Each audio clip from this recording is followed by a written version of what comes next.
A few weeks ago, I was chatting to someone on Instagram, and Amelia, that's her name, asked me for advice to take care of her Monstera. It also gave me an excuse to buy a Monstera, so thanks for that, Amelia.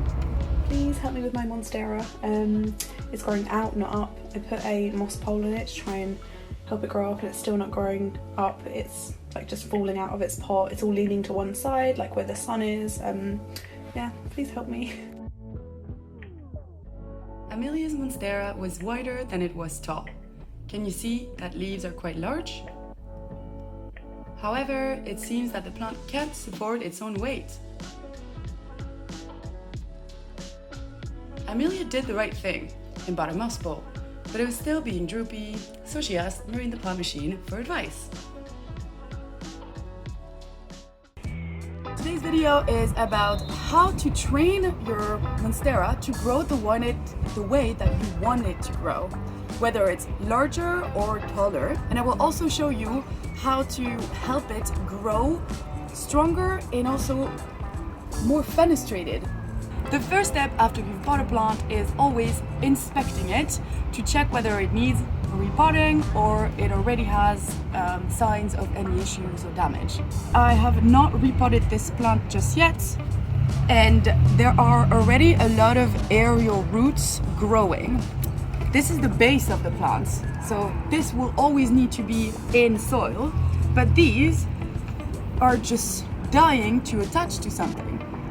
This shows that it's in dire need of repotting as well as staking in a moss pole.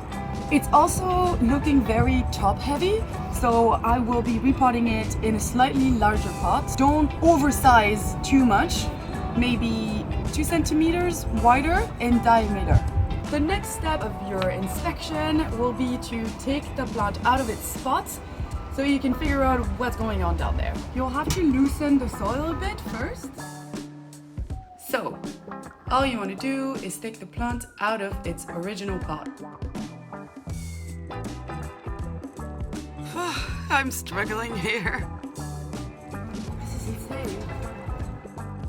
And you'll see in a second why I'm struggling. Whoa! Whoa! Okay, well, perfect example of why you need to inspect your plants when you buy them. Next, you want to untangle all the roots so you can inspect how healthy they are before repotting it.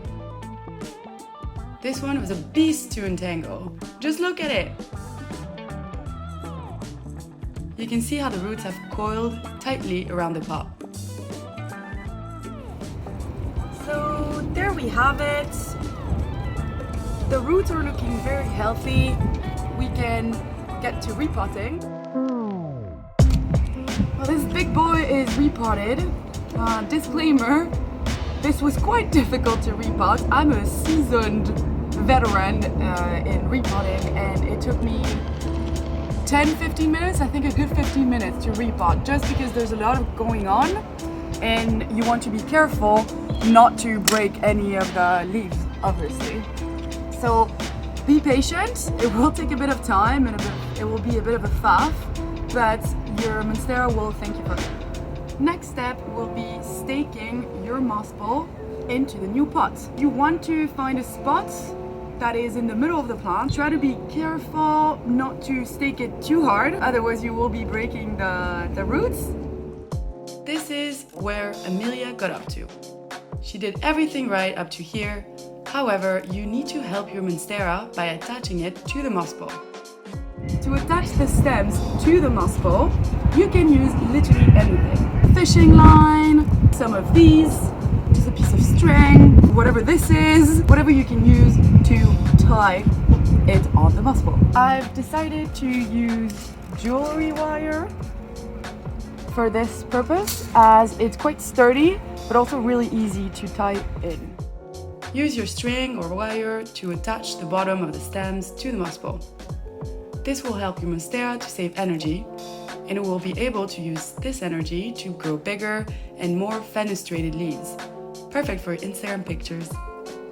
You will be able to take the string off in a few months once your plant has grown stronger.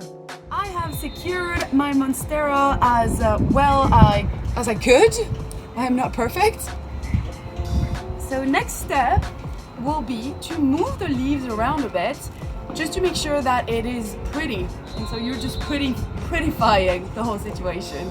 If the Monstera is continuing to be very finicky and all over the place, what you can do is take some of the bigger stems and then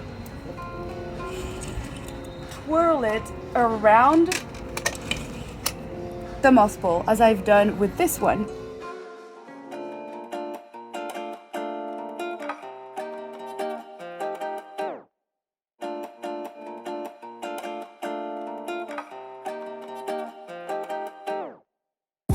Et voila!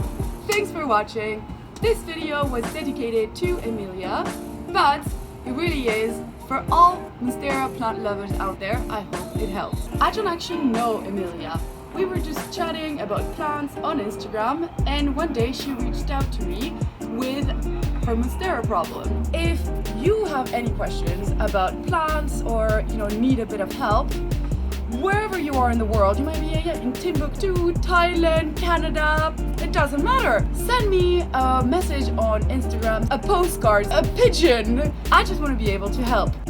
Please like, comment and subscribe. I'll see you next time.